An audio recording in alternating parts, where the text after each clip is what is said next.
Hello, everybody. It's a pleasure for me to welcome you today for this event, Putting the Eye in the ESG.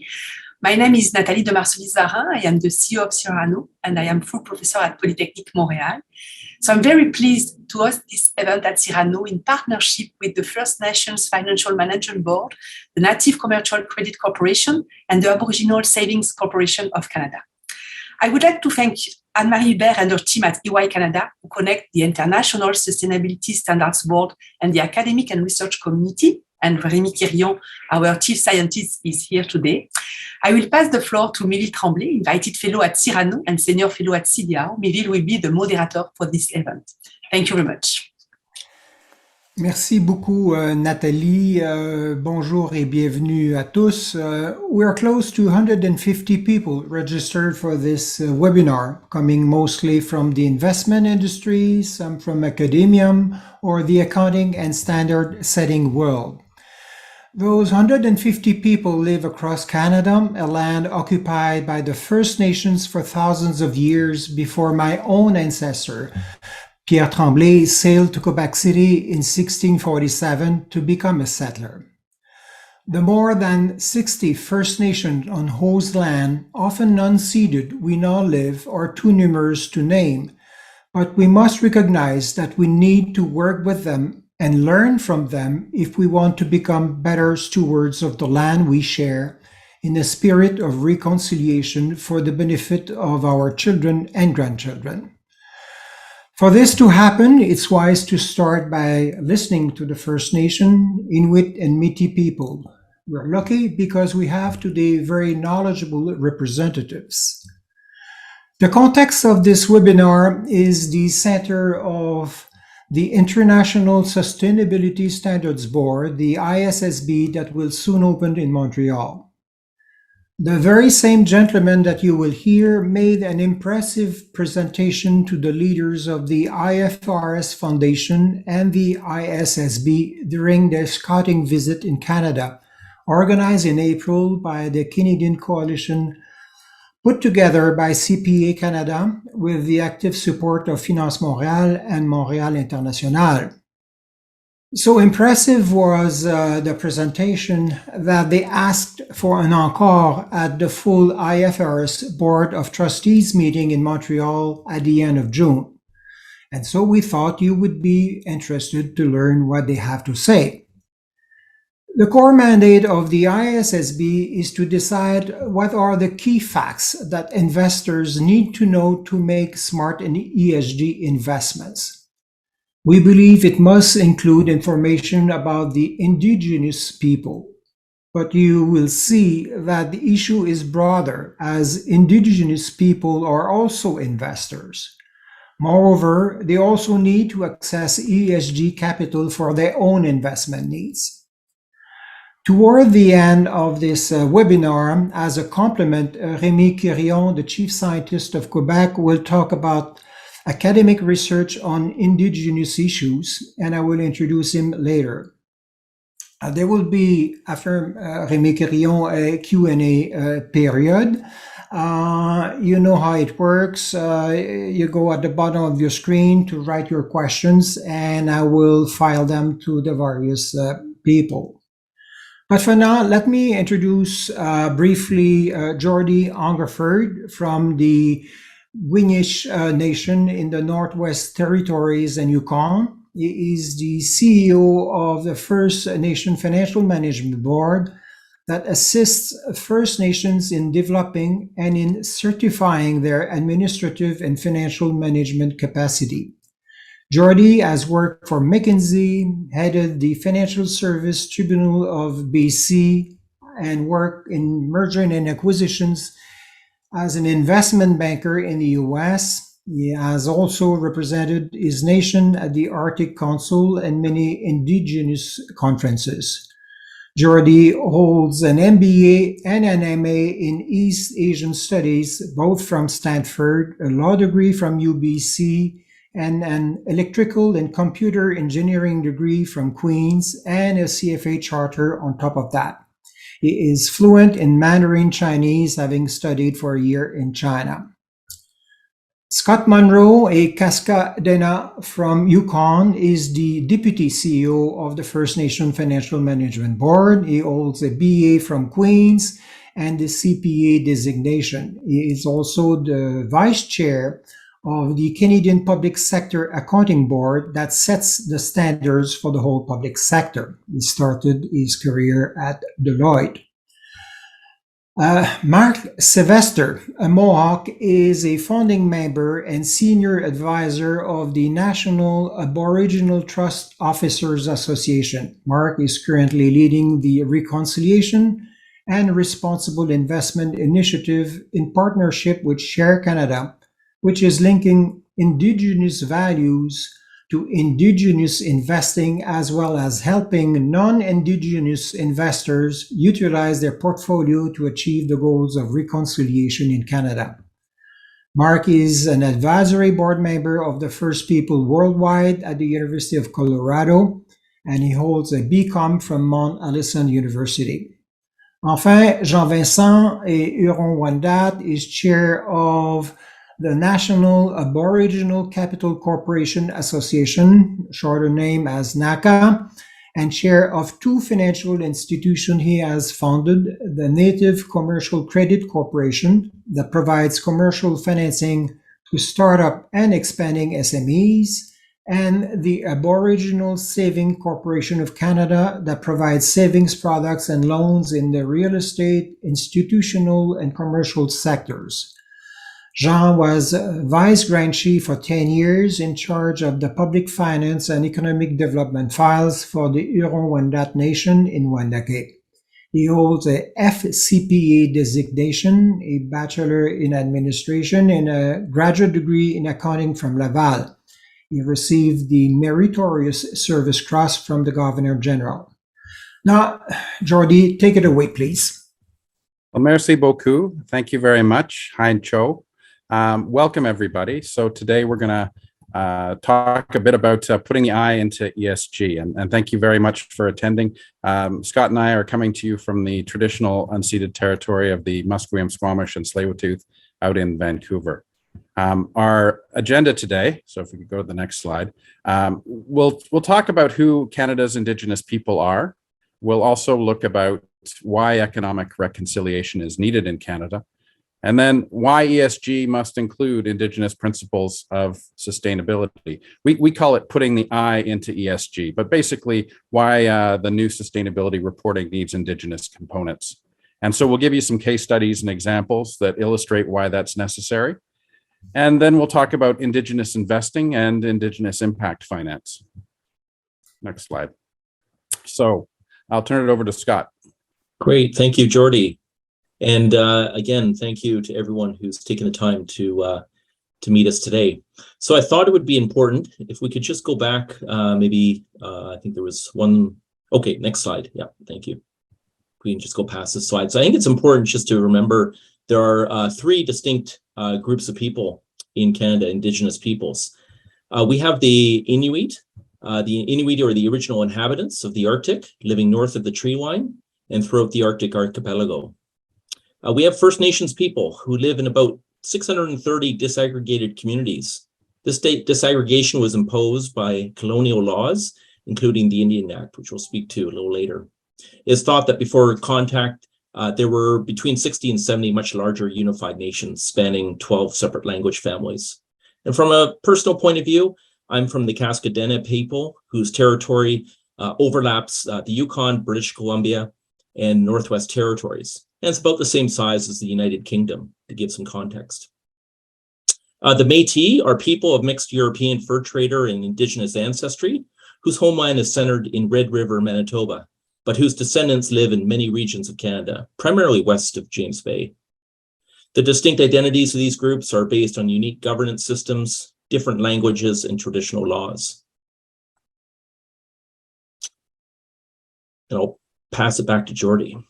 Yeah, so Scott and I actually come from the same general language group of Athapaskans, and it'd be like the difference between, Romanian and French in terms of the differences between our two nations.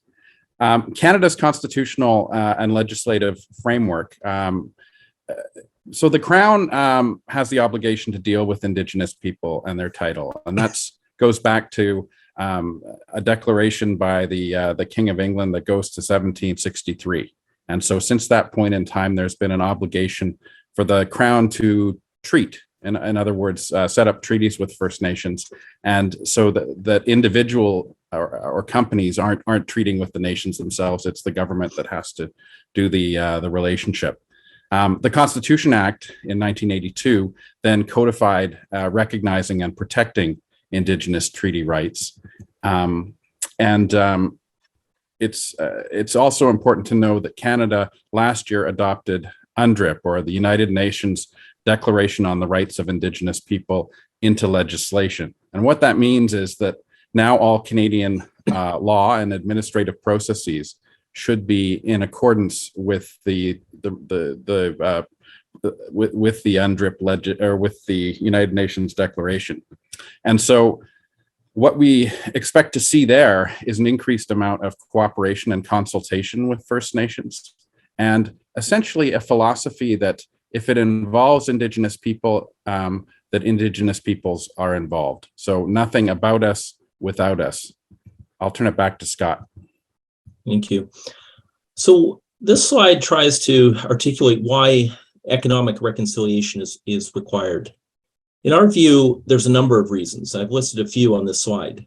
I mean, one of the main ones is really to overcome the systemic historical barriers that have existed, such as the Indian Act and others, that have really prevented Indigenous peoples from advancing their form of economy that they had before contact with Europeans and colonization. So that's one big reason. Jordy mentioned the need to breathe life into UNDRIP. We need to respect that is now Canadian law, and it's a declaration that is supported by many, many countries around the world. So I think that's an important one. We're all familiar, I hope, with the Truth and Reconciliation Commission's final report. And I do hope that everyone listening today is familiar with call to action number 92 that speaks directly to corporate Canada. And it's important that call to action is acted upon and responded to by all of us, in particular, those that are in business. We need to close the massive infrastructure deficit. It's estimated to be between $25 and $30 billion. And it's something that is really holding back Indigenous ways of life and well-being. We need to allow Indigenous communities to shift from managing poverty to managing wealth. It's something that we don't yet have much experience with, and it's something that does need to change. And lastly, we need to create visible pathways for the inclusion and representation of Indigenous peoples in corporate Canada, a point I'll come back to a little later. I would like to now, before moving to the next slide, I would like to first show people this piece of artwork by a Cree artist. And it is a difficult image, I realize, for many people to look at because it portrays forms of violence. And so I don't put this on screen lightly, and I do hope that no one is emotionally impacted by viewing this image. But I think it's a strong one, and I think it's one that we have to, as all Canadians, confront. This painting is called The Scream, and I think you can understand why based on the woman in the foreground. It was created by Cree artist Kent Monkman. It references the fact that for over 100 years of Canada's history, Indigenous children were taken, often forcefully, from their parents and caregivers. Ostensibly, it was in the name of education, but what is now understood to have been a deliberate and intentional way to disrupt family relationships and break up language, knowledge, and cultural continuity. Of this system, former Prime Minister Sir John A. Macdonald stated, quote, Indian children should be withdrawn as much as possible from the parental influence. And the only way to do that would be to put them in central training industrial schools, where they will acquire the habits and modes of thought of white men, end quote. Just like to again give credit to Kent Monkman, who's an interdisciplinary Cree visual artist. He's a member of the Fisher River Cree Nation in Treaty 5 territory in Manitoba. He lives and works in Dish with One Spoon territory in Toronto. So the Indian Act, which I think everyone is probably familiar with, but perhaps not in detail, it really presents systemic barriers and a form of racism that is still in existence today.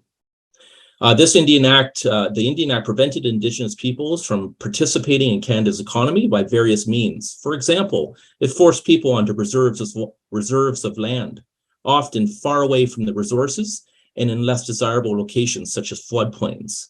And I should point out to the reoccurring flooding that Peguis First Nation and many others in that part of the country have been facing in recent weeks. The Indian Act banned the use of traditional language. It banned cultural and spiritual practices such as the potlatch and sundance, both of which are starting to reemerge, and other forms of cultural identity are being reclaimed, which is good news. But the Act prohibited agricultural commerce and trading. It really put an end or disrupted the Indigenous economy that had existed for many centuries. It prohibited the creation of political or economic organizations. It prohibited traditional Indigenous governance systems. And lastly, it created the residential boarding schools and day schools and forced children to attend, where thousands, as we are all grappling with, died. I'll turn the next slide over to Jordy. Yeah, so what is economic reconciliation from a business point of view? Well, the Truth and Reconciliation call to action number 92 speaks to what businesses can do. And so it's got three main purposes there. The first is that businesses should commit to meaningful consultation and building respectful relationships and obtain the free, prior, and informed consent of Indigenous peoples before proceeding with economic development projects. And that concept of free, prior, and informed consent also applies to the Government of Canada when they're considering whether or not particular legislation or administrative decisions that affect Indigenous people should go forward. So it's more of a cooperation and consultation kind of framework, as opposed to just kind of sending one person out to a community, and if people show up, that's okay. But a much more engaged process where there's a back and forth.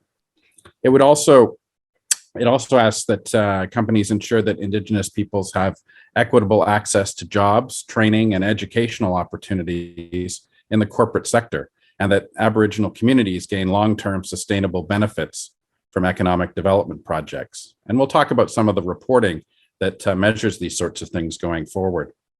There's also a requirement to provide education for management and staff on the history of Indigenous peoples, including the history and legacy of the UN UNDRIP, the rights of Indigenous people and treaties in Canada, Indigenous law, and Aboriginal Crown relations related to residential schools. And this will require skills-based training in intercultural competency, conflict resolution, human rights, and anti-racism training. So through this economic reconciliation, this will help create the conditions that allow for this free, prior, and informed consent, so that business leaders are educated, they understand the obligations and requirements in dealing with Indigenous people and working with Indigenous people. However, we still see some difficulty with respect to access to capital for First Nations. Next slide. So we see a real opportunity here for a move to net zero with Indigenous people. Because if we create the conditions for economic reconciliation, this can be a faster and shorter pathway to net zero. So by creating capacity and space for First Nations to consider free, prior, and informed consent, then they will be able to sign off more quickly and be able to participate more effectively and comprehensively with businesses that are looking to create things like energy lines or dams with respect to energy generation, or some of the new rare earth type mines that'll need to be created to create batteries going forward. We'll also see improved socioeconomic outcomes, and I think business will see an access to a fast-growing young workforce. More comprehensively, we think that going forward, the Indigenous opportunity is at least a move from a $32 billion a year economy to $100 billion economy in 5 years, and likely much, much more in terms of the economic growth potential.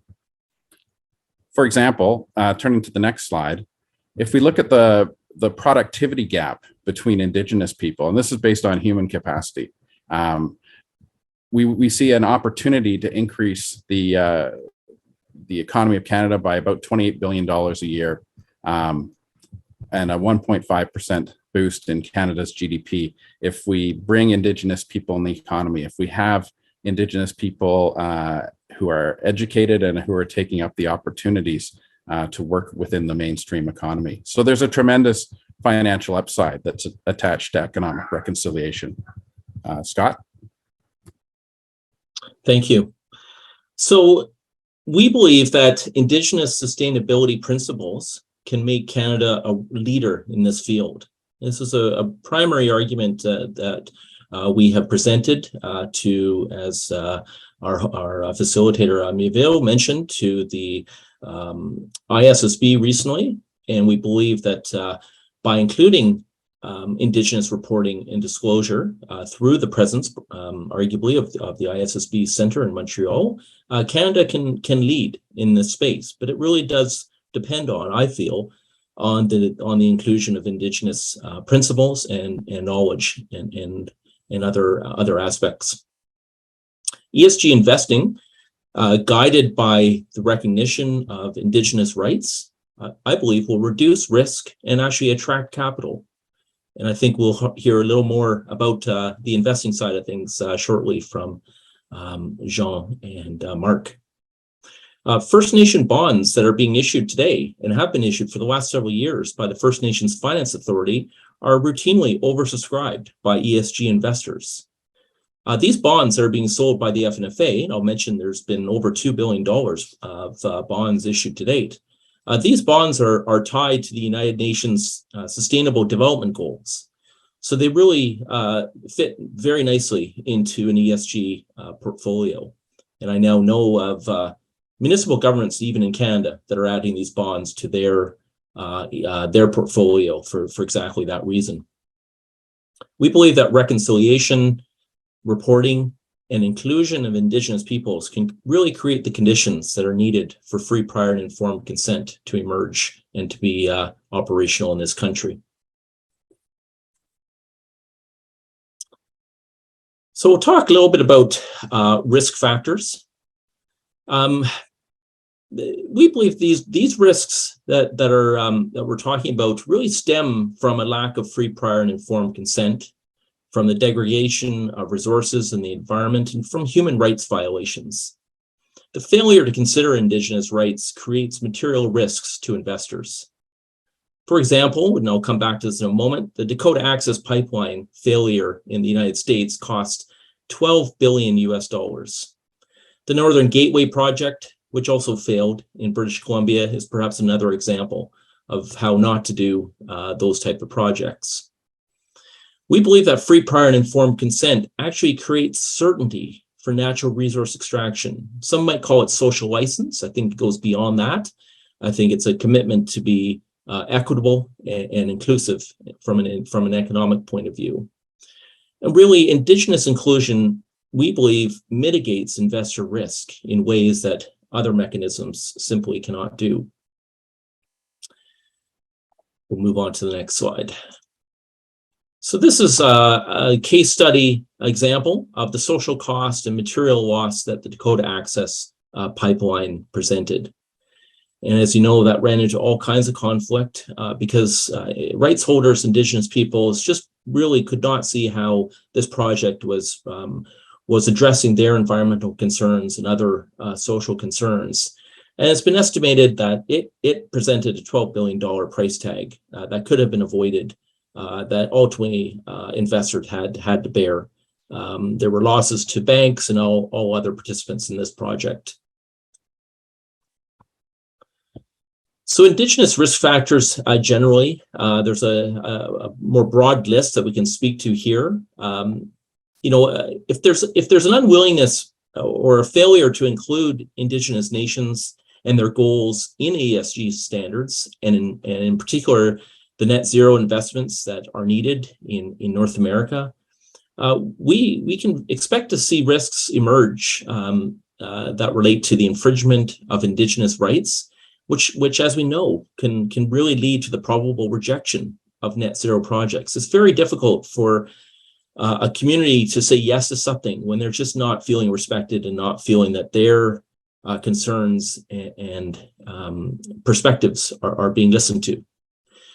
We can expect to see adverse effects on Indigenous interests, contributing to, again, non-favorable outcomes on investment projects. There are legal risks involved, including potential for protracted litigation, reputational risk to corporations, financial risk, including investment uncertainty, project delays, interventions, court challenges, disruptions, cancellations, or regulatory permitting delays. These are all risk factors that we believe need to be addressed through very good comprehensive ESG standards that have Indigenous components around them. And we really believe strongly that the international standards that are being developed in the space requires Indigenous inclusion to avoid those things. I'll pass it over to Jordy for this slide. Yeah, so really then we need to start to develop Indigenous inclusion types of reporting so that investors can understand both the risks and the opportunities that are out there. So some of the factors that investors may want to know about are things like, is the business, does it have a robust Indigenous procurement process? What is the amount of Indigenous people within the workforce? How much diversity, equity, and inclusion is there in the leadership and in the directors of the business? And have they worked with the First Nation with respect to partnership on environmental standards? So many major Canadian corporations are increasingly recognizing the importance of Indigenous people in their corporate plans and some of their ESG related reporting. And we think that Indigenous equity participation in natural resources will become increasingly common. And so that this will in fact drive our work towards net zero projects that can then facilitate a just transition. So considering the ability to bring First Nations into the economic mainstream and consider their constraints and concerns with respect to the transition to net zero. Next slide. So we have some kinds of examples here for you in terms of successes in Indigenous business ventures. And you may want to reflect on the kind of reporting that you'd like to see to understand how businesses are successfully working with nations. In November 2020, Premium Brands Holding Corporation of British Columbia, which is a reporting issuer, and an Indigenous coalition of 7 Mi'kmaq First Nations announced an agreement to acquire all the issued and outstanding common shares of Halifax-based Clearwater Seafoods Incorporated, which is one of the largest seafood processing businesses on the east coast of Canada. This created a new equally owned company with the transaction that was valued at approximately $1 billion, including debt. And the nations themselves, what they were able to bring to the table was the fishing licenses, and Premium Brands was able to bring cash and know-how with respect to the management of the business. So this collective transaction by the nations represents the single largest investment in the seafood industry by any Indigenous group in Canada. And it transforms their participation in the commercial fishing sector. Now controlling the largest shellfish licenses and quotas in the Canadian fisheries market. This achievement shows how nations are able to work together and in fact use some of our services at the Financial Management Board to be able to develop aggregations of First Nations economic activity and work with large businesses in Canada. Next slide. So wood fiber LNG facility in the Squamish Nation territory on the West Coast is another example of a good partnership. So community leaders were approached to consider the creation of a LNG terminal within their traditional territory. And so the Squamish Nation leaders took it upon themselves to take control of the environmental permitting process. And they themselves ran their own environmental process and issued its first permit, an Indigenous-led permit. And at the same time, the company itself went through the provincial and Canadian federal environmental requirements. And in both cases, the terminal was approved. And so collectively, the community, the First Nation of Squamish was on board, the Canadian government, the province of British Columbia issued the licenses. And so collectively, they're now working together, the nation and the Woodfibre LNG and Fortis, to create this new terminal. And going forward, there will be a significant need for more of this kind of cooperation on energy and energy transition. Next slide.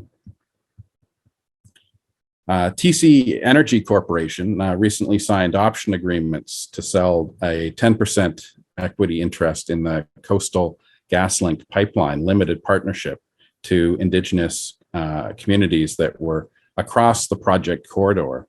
And this opportunity to become business partners through equity ownership was made available to 20 of the nations. And not all nations signed on. There were still some rights holders along the right of way who objected to the project, but it is an example of equity participation being offered to nations and the ability for nations to buy into and literally buy into and own equity in projects that are going on in their traditional territory. I'll turn it over to Scott now. Thank you, Jordy. I think you've seen from those case examples, no one project is the same, and certainly there is no two nations that are the same. So it does require effort on the part of companies to really understand the needs of the communities and nations. This slide just points out the message that investors now more than ever before are really demanding more and expecting more Indigenous disclosure to be made. And rather than just sort of very brief references, there needs to be more substantive elements to a reporting issuer's disclosures. It's important to note that there's over $30 billion of assets that are invested in Canada that are under Indigenous control. I think Mark can speak to that in his presentation shortly. Institutional and individual investors are seeking Indigenous reporting information. So the expectations are there, and I think it's important that we listen and understand those items. So this slide, again, just reflects the results of a recent report and some research on diversity disclosure practices in Canada, covering disclosure by TSX-listed companies and CBCA corporations that are subject to disclosure requirements. This report provides detailed disclosure on the representation of women in senior leadership positions at TSX companies, as well as the representation of women, members of visible minorities, Indigenous peoples, and persons with disabilities at publicly traded corporations that are governed by the Canada Business Corporations Act. Among the over 2,200 board positions of the 316 CBCA companies that provided disclosure, there were only 8 positions held by Indigenous peoples, which is disappointing, to say the least. And the point that we're making in this slide really is that there were no TSX Venture Exchange listed companies that had executive positions held by Indigenous people. Again, a real disappointment and something that we feel needs to change. I'm going to end here, and I'm going to actually now transition the presentation over to my colleague, Mark, who will talk about Indigenous investing. So over to you, Mark. Thank you, Scott, and I appreciate you having me here. I'm calling in from Haudenosaunee land in southern Ontario, the Haldimand Tract, 6 Nations of the Grand River First Nation. And in my background also includes the last 22 years, I've been the general manager for the Mississaugas of the Credit First Nation Community Trust, which initially was a $12 million land claim settlement trust, which is worth almost $27 million today. And the reason, we are investors is that for the last 50 or 60, 70 years, our communities have been settling land claims, and part of the government intervention or settlements at the time the capital amounts we were forced to put them into the publicly traded markets, but there was no training or regulation on how we were to invest that funds other than being in the publicly traded market. So myself and two other First Nation trust managers started the National Aboriginal Trust Officers Association in 2006 to address that education and knowledge gap that our communities really needed to understand and flourish in what we were doing with investing in these capital monies. So we were allowed to utilize the revenue we generated off of those investments for the community needs that we had, like housing and education and clean water and infrastructure and business development, all of those things that are critical to the success of our communities. So realistically, what we did was we met with Share Canada and realized what kind of power we had as shareholders. And so, as Scott mentioned, we've got almost upwards of $30 billion as investors ourselves. So not only are we stakeholders or should be seen as stakeholders for business or corporations in Canada, we are owners of these companies, and we are demanding that these companies deal with us in appropriate ways that is consistent with UNDRIP and free, prior, and informed consent. So that's why we are in this situation today and providing some information, especially with the reconciliation and responsible investment initiatives, because we are taking an Indigenous tradition and value, cultural value, and turning that into an investment decision largely made by a non-Indigenous person on our behalf.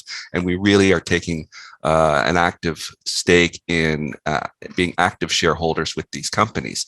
And so the reason why we are looking at these standards is because we are asking, and those people who are interested in investing consistent with reconciliation, wanting corporate Canada to do better with Indigenous communities, are asking as well. So what are we looking for? Well, we're looking for diversity policies. These are what we're asking for at the shareholder table from these companies.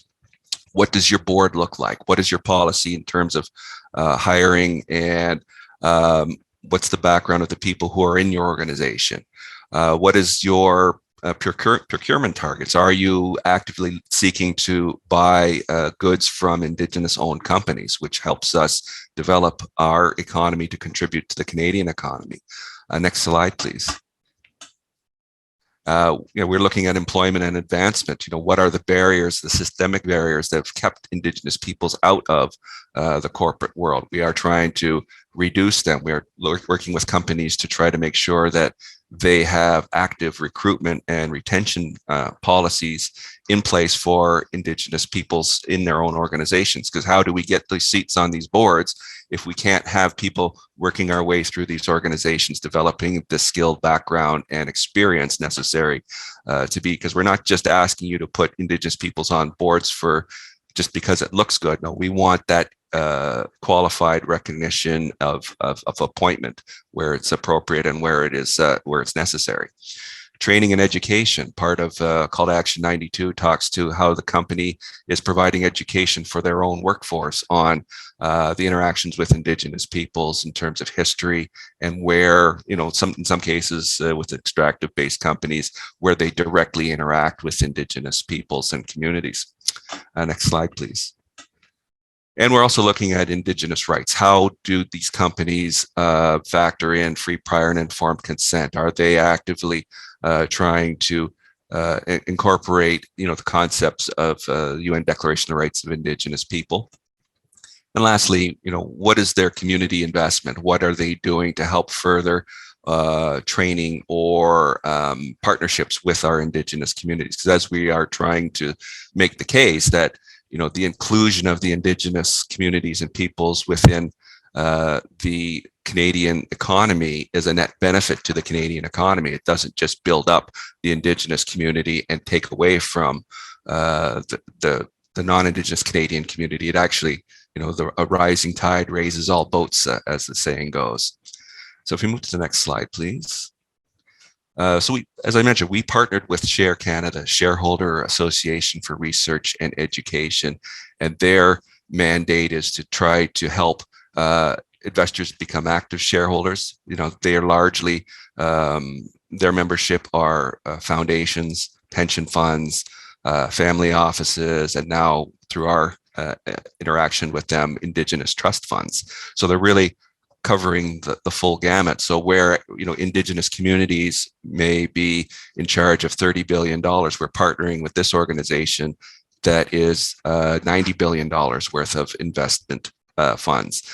So what we're really trying to create here is an allyship amongst related investors, because that's incredibly important. And as we are moving through this reconciliation journey in Canada, a lot of funds and investors are certainly very interested in doing this. I mean, Scott showed the picture earlier, the painting from Mr. Monkman, and quite honestly, it wasn't until last summer when the bodies of the children that never came home were being found did Canadians really take a heartfelt look at what we were doing. And we've been doing this work since 2016. So we were coming up with plans of how, if all I have is my invested funds, how can I participate? And we are providing you those kinds of options and ways to participate in a good way. Next slide, please. So our approach with Reconciliation Responsible Investment Initiative is exploring synergies between institutional investors who are incorporating responsible investment and Indigenous communities, and the Canadian society's commitment to reconciliation, Indigenous trusts' interests in the intersection where responsible and prudent trust management with traditional values and the broader community aspirations. So what we're really trying to do is bring together Indigenous investing with the concepts of responsible investment that a lot of Canadians are undertaking at this point, with obviously the inclusion of ESG factors. Next slide, please. And so this particular year, our focus for the Responsible Investment Initiative is awareness and leadership. So we're working with our Indigenous communities to further strengthen their ability to participate as active shareholders, to understand the complete linkage between their traditional cultural values and their investment policy. We are working with like-minded investors to bring forward initiatives. We are also looking at the accountability of the corporate world and a lot of our investment managers, as well as where are they themselves in their reconciliation journey. They may have Indigenous clients, but they themselves, how are they operating in terms of call to action 92? And next slide, please.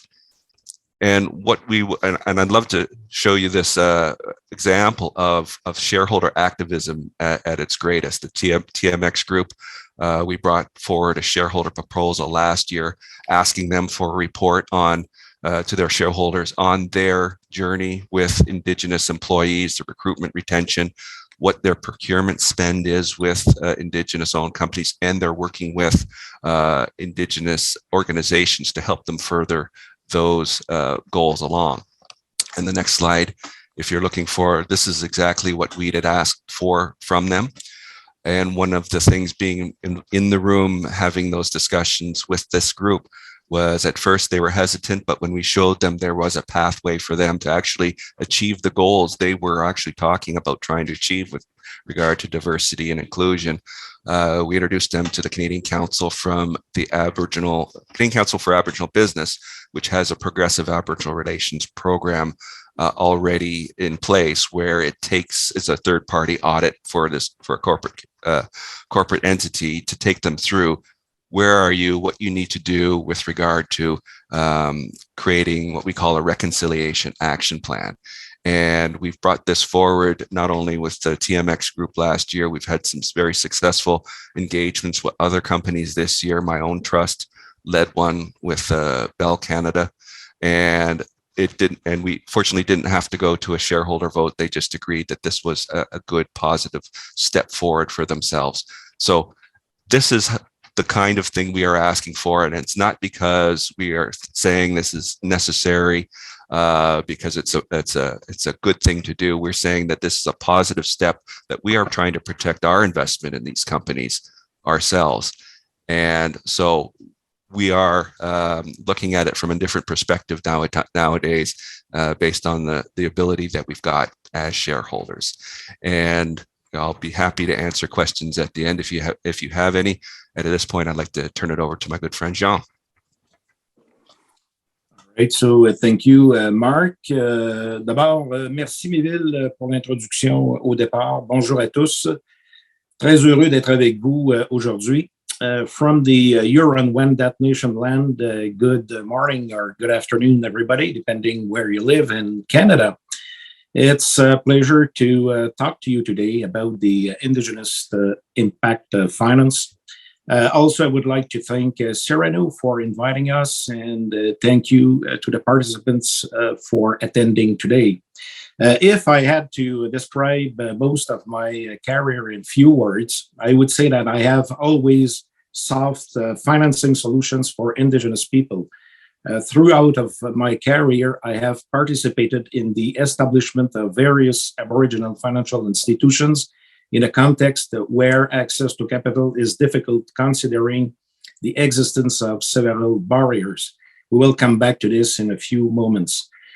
Through the United Nations Declarations on the Rights of Indigenous People and the Report on Truth and Reconciliations, we talked about that previously.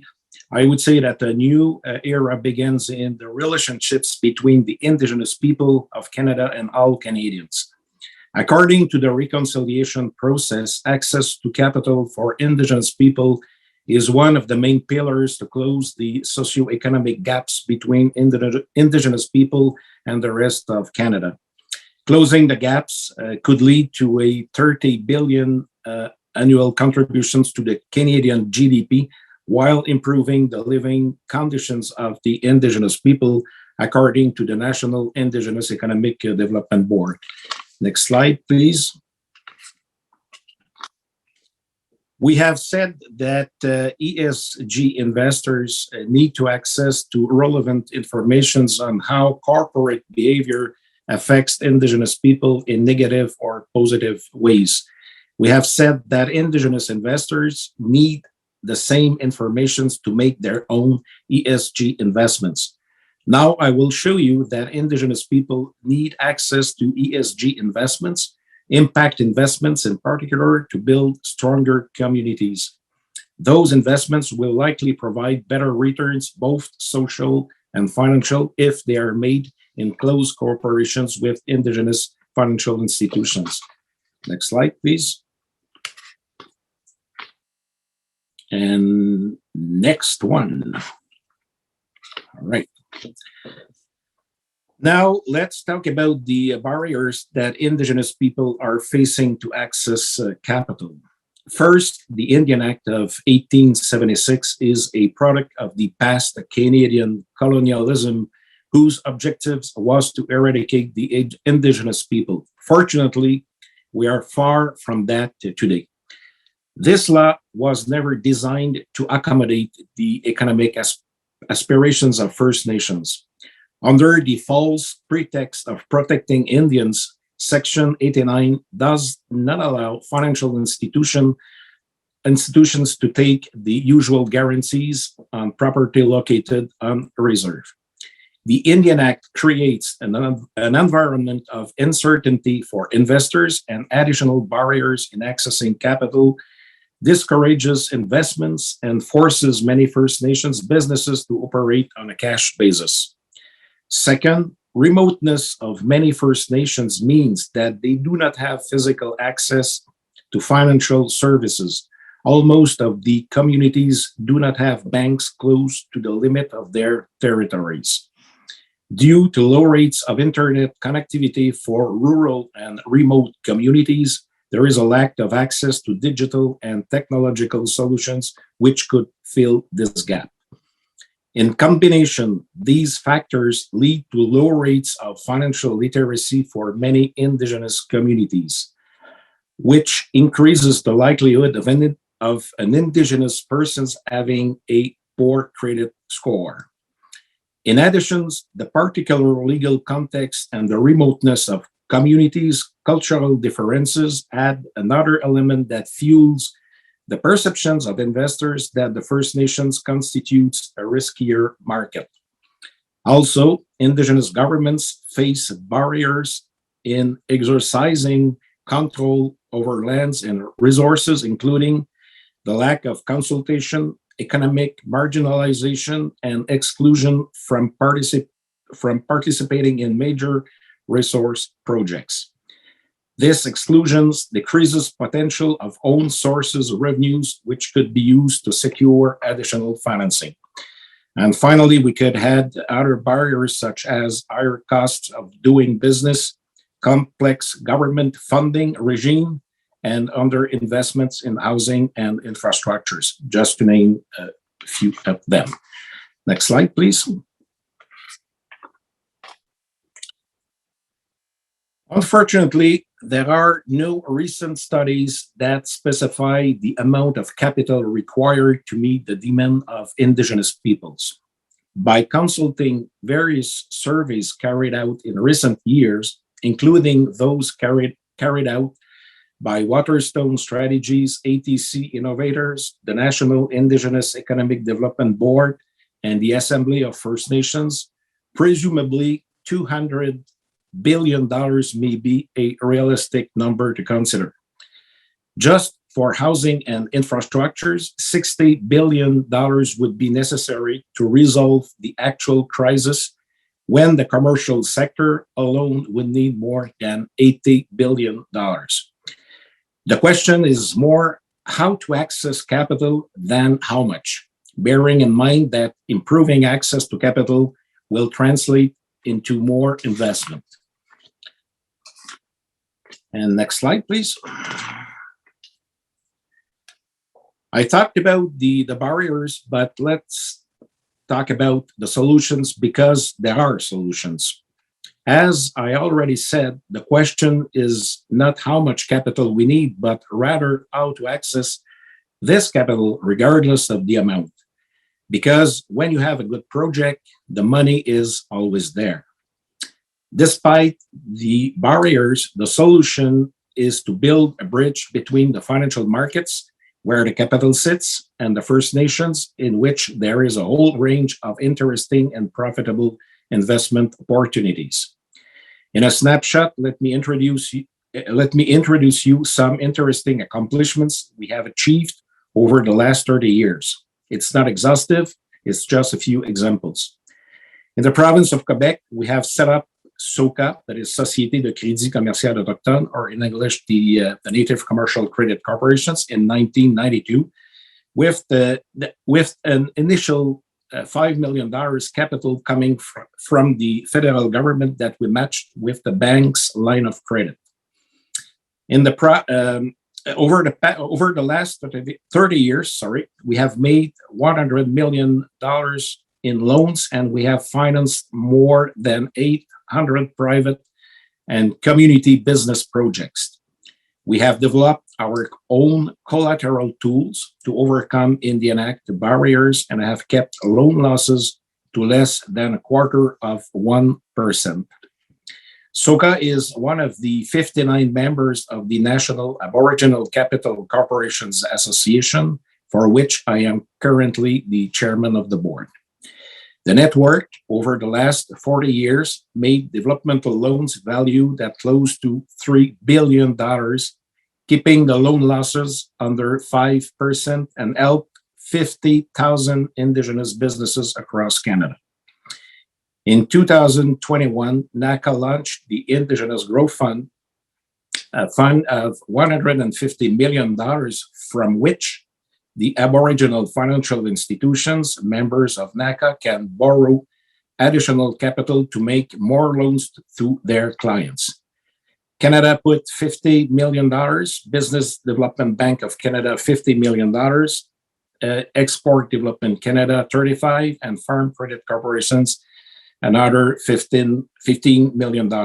Other private investors also interested should join the fund in the near future. We also set up in 2001 the First Nations Venture Capital of Quebec, a limited partnership of $8 million involving SOCA, CEDEM, and other Aboriginal financial institutions, the Native Benefits Plan, Fonds de Solidarité, FTQ, and Desjardins. This venture capital fund provides additional financing when equity in projects is insufficient. In 2005, we created Société d'épargne des Autochtones du Canada, or in English, the Aboriginal Savings Corporations of Canada, a subsidiary of SOCA. Initially, its mission was to raise additional capital for SOCA through corporate bond issues that meet the requirements of l'Autorité des marchés financiers du Québec. 10 years ago, we have decided to adjust APSCAN's missions to offer a solution to the housing crisis based on access to home ownership, a solution that eliminates the obligation of First Nations to guarantee all housing loans made to their members. Since the inception, APSCAN issued $50 million in bonds purchased by Indigenous individuals and institutional investors. With the partners such as Indigenous Services Canada, CMHC, McConnell Foundation, Casgrain-Co, and RBC, we raised an additional $28 million. All the capital was used to make loans to our Indigenous clients, about half of which was for housing only. Since 2005, only a few small arrears and no losses on our loans. Next slide, please. Another way to raise capital, the First Nations Finance Authority. So this slide has been already and mainly covered by Scott previously. Maybe just to add that FNFA has obtained investment grade credit ratings and has issued more than $2 billion of loans without any form of government guarantee. Next slide, please. And so, in conclusions, I would like to say that we have solutions that work. We have solutions with the proven track record. We have proved that First Nations represent a very good opportunity for the investors. We have demonstrated that the First Nations are a profitable investment opportunity for all investors interested in joining the trend of ESG investing, as well as the movement of reconciliation with Indigenous people in Canada. But we are at a point where we need to do more. The recipe is simple. We need to consolidate the bridge we have begun to build between the First Nations and the capital markets. The ingredients of this recipe are the following: the presence of investors who want to trust the First Nations, the presence of Indigenous financial institutions who know the field and who make the link between investors and Indigenous clients, individuals, or communities, the presence of the government whose limited financial resources must be used as leverage to attract capital, such as interest rates buy-down, loan loss reserve, ministerial loan guarantee, tax incentive, instead of being used to make direct investments. And investors who open the door to Indigenous people to occupy leadership positions in their organizations or seats on their board of directors. So I will end, I would say at the end of the day that we have to think outside of the box. And I will stop here. I would like to thank you. And now I will turn over to Jordy. Yeah, so I hope everyone's had a good opportunity to understand a bit more about Indigenous involvement in the economy and Indigenous reconciliation, and particularly Indigenous economic reconciliation. We've talked a bit in the presentation about the history of Canada's Indigenous peoples and why there's a need now for economic reconciliation. We've talked a bit about free, prior, and informed consent as it's part of the UN Declaration of the Rights of Indigenous People, and how it's about including a conversation with nations about cooperation and consultation on economic activity that occurs in their traditional territory and how they work with government. We've also talked a bit about ESG and how we could incorporate principles of materiality and principles of Indigenous disclosure, Indigenous-related disclosure, and we see an opportunity to put more I into ESG. We actually call it ESGI, I being Indigenous. We gave you some case studies and examples of what's going on with certain nations, both successful examples as well as some other examples where the lack of free, prior, and informed consent led to negative economic outcomes, and emphasize the materiality that the Indigenous reporting would have had. We also talked about Indigenous investing and the scope of Indigenous assets under management and the types of disclosure that Indigenous peoples are looking for. And we also talked about Indigenous impact finance and the ability for nations to raise capital, but the need for ongoing new channels for the raising of capital, for the building of infrastructure, and for the participation in business. So I will turn it over to Mavil. I know we have another presentation and some Q&A later. Thank you. Yes. Thank you, gentlemen.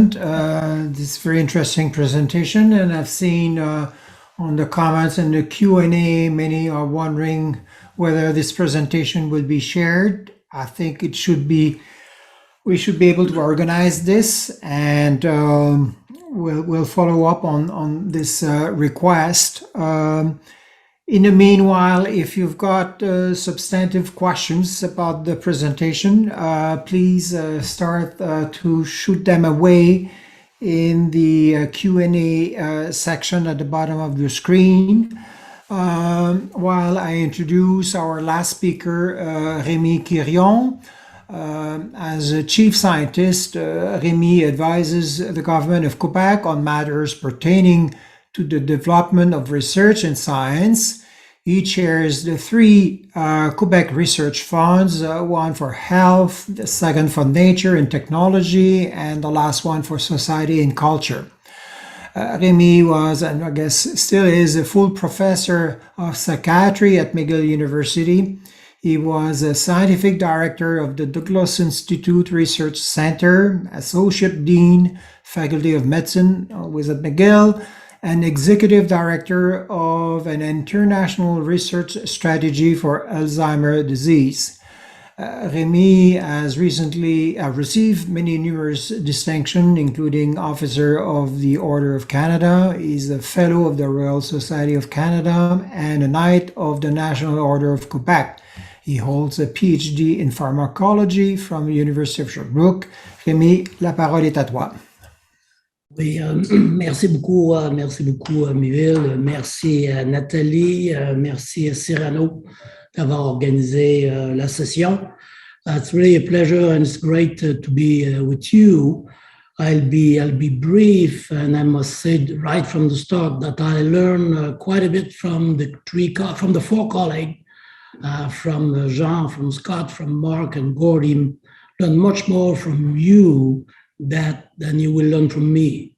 So but certainly we're willing and very open and want to work with you. And we're very pleased that ISSB will have a very active office in Montreal, of course, associated with the ESG.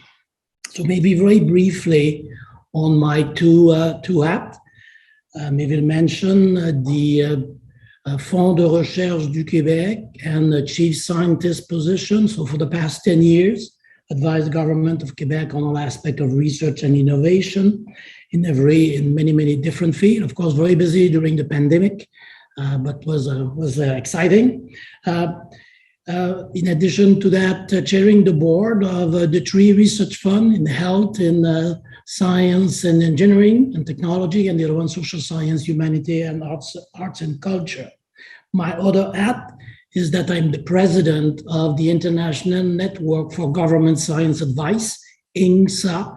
We are present in over 130 countries, and I'll say a few words about that organization in the end. So, of course, at the Quebec Research Fund, like at the federal level, quite a bit of funding, of support for teams of scientists from First Nation community, from Indigenous community, working together with the various academicians in local universities. So we have been funding group, trying to understand each other priority a bit better, to dialogue between the various nations in Quebec. We have made progress over the year, but not enough. And of course, there is also additional type of research program. For example, one with the UK, Inuit group in Quebec and Canada, and the Quebec Research Fund to try to understand a little bit the impact, for example, of climate change in northern parts of Quebec and Canada. So we're involved with various programs and projects like that, but we need to do more. And little has been related to the topic that you discussed here today in relation more to economy. That's something certainly we need to do more in the future and integrate that in our program. In addition to that, we provide studentship and fellowship to students from various First Nation groups, from Inuit and from Métis. But again, that's not enough, and maybe not the program that we have are not built to help and support First Nation and Inuit communities. We need to do better.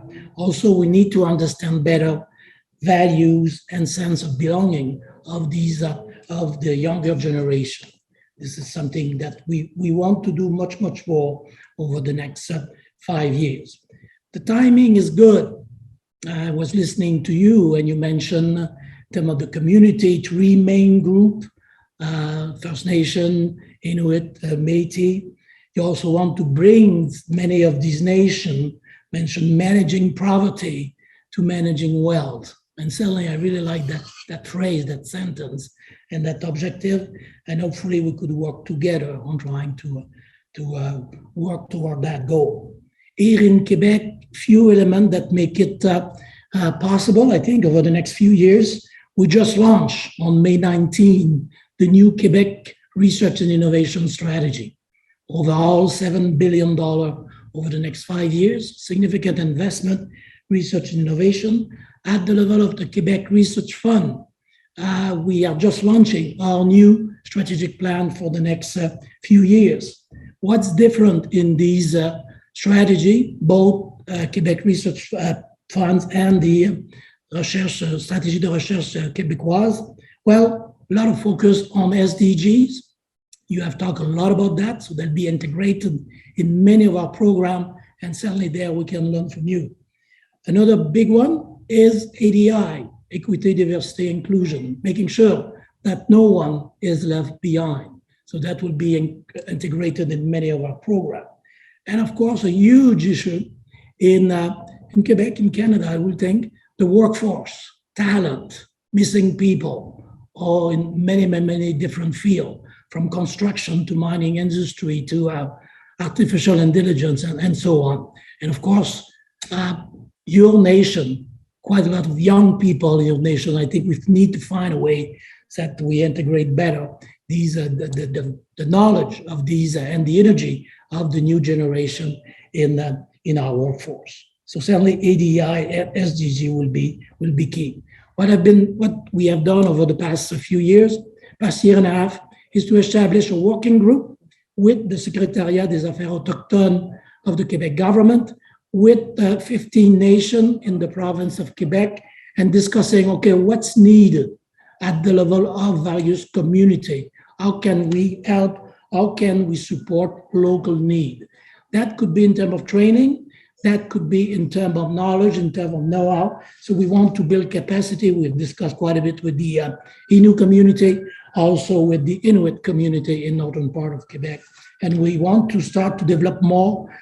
Maybe it's not the right terminology, but sometimes we refer to as living lab. Really the needs of the community, the local lead of the community, and it's quite different from one part of the province compared to another. So that's something we need to do much more in the future. And listening to you today, what we need to do now also is to integrate the I into the ESG. So taking into consideration, economy will be very critical. Finally, a few words about the International Network for Government Science Advice, INGSA, that I have the pleasure to chair for the next few years. As I said, we are present in 130 countries, over 5,000 members. but science advice or advice to elected official, advice to government has been built very much from a UK type of perspective, from a Commonwealth type of perspective, not taking into consideration that much culture and language to find better way to provide advice to decider, advice to government, advice to elected official. So now we'll be creating a network of French speakers that are giving science advice to the government in Canada, in Europe, and of course in French-speaking Africa. But maybe one thing that we should consider to have again the leadership of Canada on the global scene, maybe to have this type of network in association with indigenous group here in Canada, of course, but at the global level. INGSA was established first in New Zealand and then Australia. So certainly there was an opportunity to link and learn from each other there in terms of business involvement in the First Nation, in Inuit, and in the Métis community. So we want to work with you. We're open and eager to learn from you and want to continue to interact with you on a very regular basis. Merci beaucoup. Merci, Remy. Thank you for your presentation. I've got a few questions lined up, and I'll take a chance to direct the first one to Mark, because you belong to an international association, and this question has an international flavor. We've made some progress in Canada in terms of reconciliation. What other countries are doing? And which countries are doing something interesting? Thank you for the question. And yeah, it's funny. I joke with my colleagues at times that as much as we want Canada to do more, we have to recognize that Canada has done an incredible amount.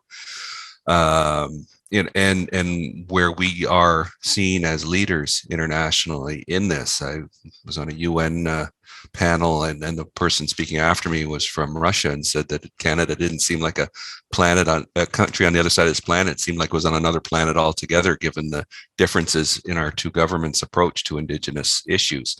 We get a lot of good advice, and we have good connections with Indigenous peoples in Australia and New Zealand. In some areas, they are doing some great work that we can model ourselves after, and we are offering them as well some opportunities to learn from us. So internationally, I think those are probably the leading countries in this area. And I think what we're trying to do in leading this is showing what the standard could be, and that other countries can model and follow in terms of what actually makes sense, on business perspective for protecting the values of our assets in these companies. And we also have the ability to push companies who are Canadian based, who are working in other parts of the world. And, it's one thing if you are respecting and doing good work with Indigenous peoples in Canada, but you're turning around and not doing it in countries in South America or in Africa as well. So that's where we can very much have a great amount of influence in that way. Indeed, a big issue for the Canadian mining companies working abroad. I've got a question now for Jordi, a tough one about how issuers should present information and how investors should treat the same information in situations where the First Nations are divided like other Canadians. And just to take an example, Coastal GasLink, where some elected officials and some communities are supporting the project, but some traditional leadership is still strongly against it. So how should we handle that? Well, I think it's the most important thing is to get the disclosure out there so that investors understand that there is a dynamic there, that the company has engaged with certain nations, and that certain nations are on board, and that other nations have not yet decided to be on board or may be opposed.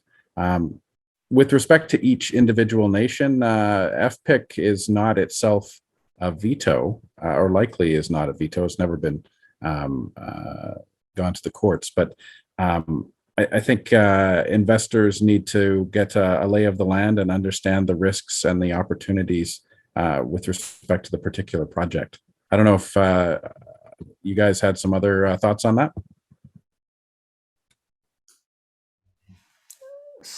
Yeah, Scott or others? Yeah.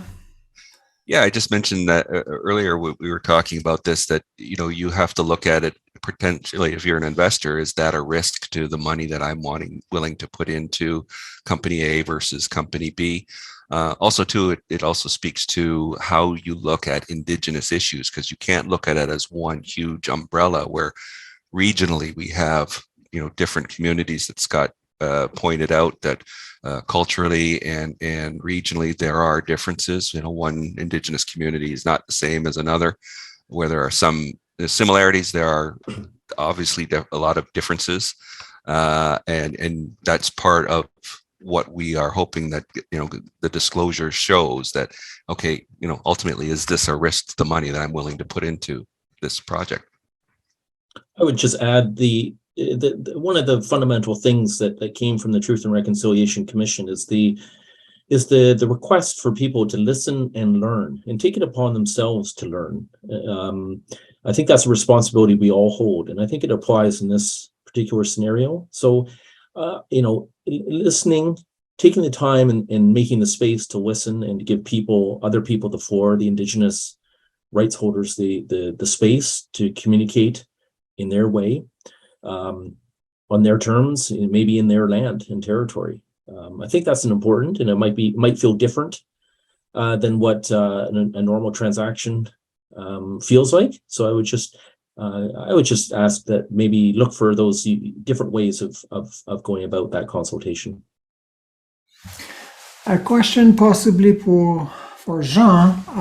Here I've got a question with an acronym. I don't know what it is, but okay, let's throw it. What is INAC role in building a bridge to capital? You're on mute, Jean, and please tell us what is INAC. Yeah, sorry about that. INAC is the former name of Indigenous Services Canada.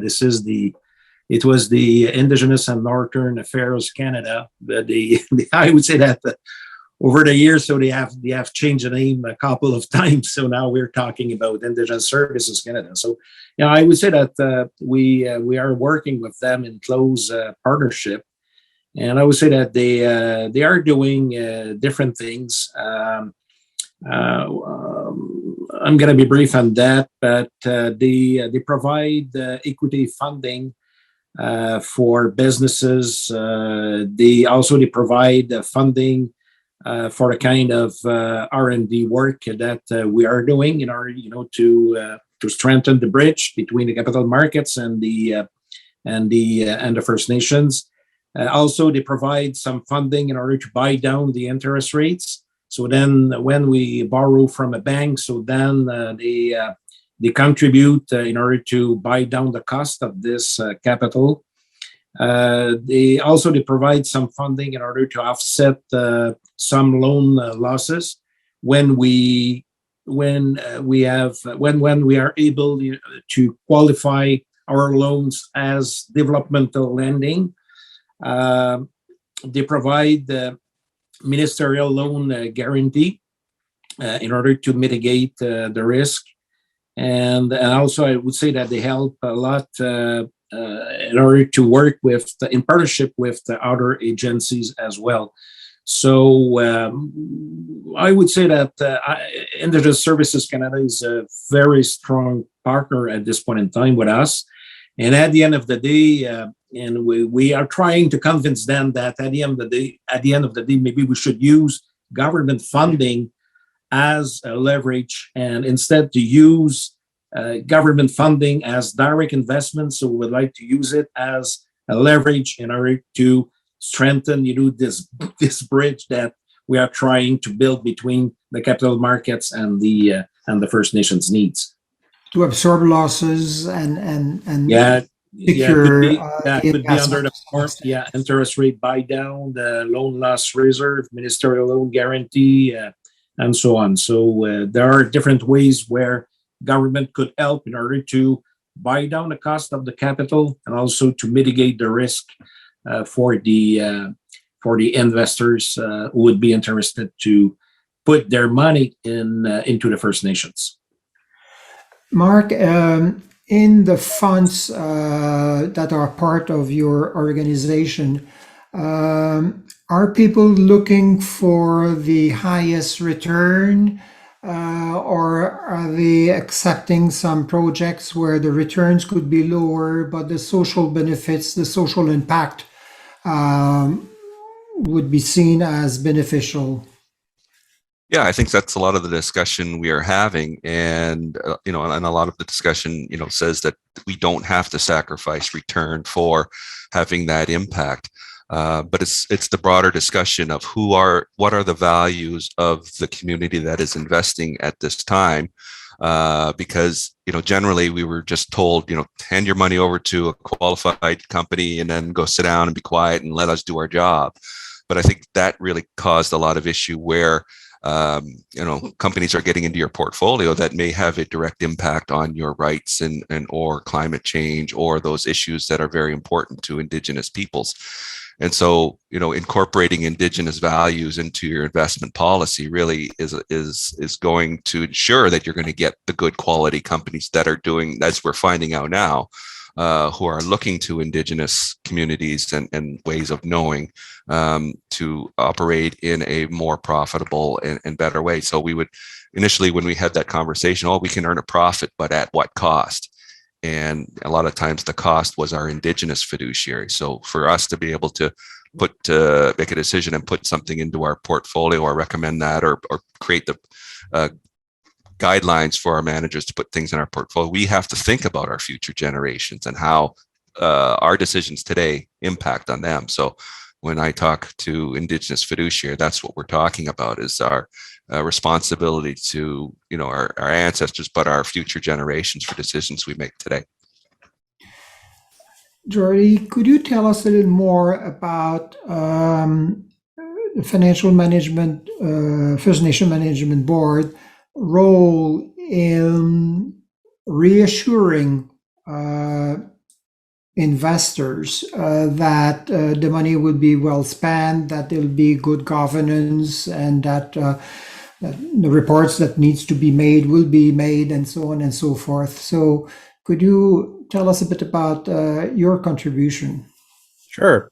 So for nations that want to be able to borrow from the First Nations Finance Authority, they first need to be scheduled to the Act and to work with us. And so we require nations that work with us to pass a financial administration law that provides some of these checks and balances to conflict of interest, to continuity of government in case of a change of leadership, and with respect to community planning and long-term planning for the community. So nations that work with us have those laws in place. We also have a certification process that we work with nations to assure that the law is actually in force. And so that's called our Financial Management System certification. And we are hoping in future that there will be an ability for us to do, because right now it's a point in time, a one-time, unless they come back to us, but opportunity for certification. But we're hoping that we can make that evergreen at some point in the future, where there's an ongoing assurance that these kinds of checks and balances are in place and they're working, and that may open up the opportunity for sharing more powers with nations. So, for example, fiscal sharing and the devolution of more powers and authorities and programs out of Indigenous Services Canada.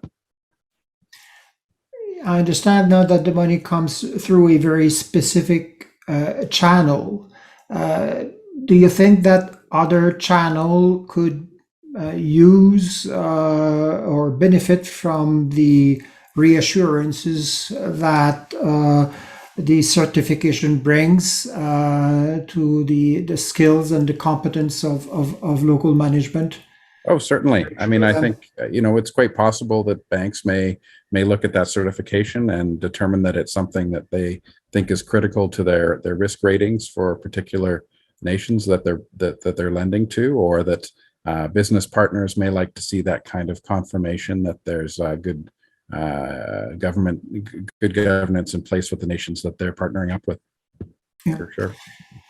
Well, I've read some comments from the participants that are quite positive, and on their behalf, I would like to thank all you, Remy, Scott, Jordi, Mark, and Jean for your rich presentation and answering our questions. Thank you very much, Nathalie, for hosting the event. We're happy that Cyrano is supporting it. And so thank you to everyone, and hope there will be other opportunities to explore this very important topic. Thank you very much for having me. Thank you. Merci. Good afternoon.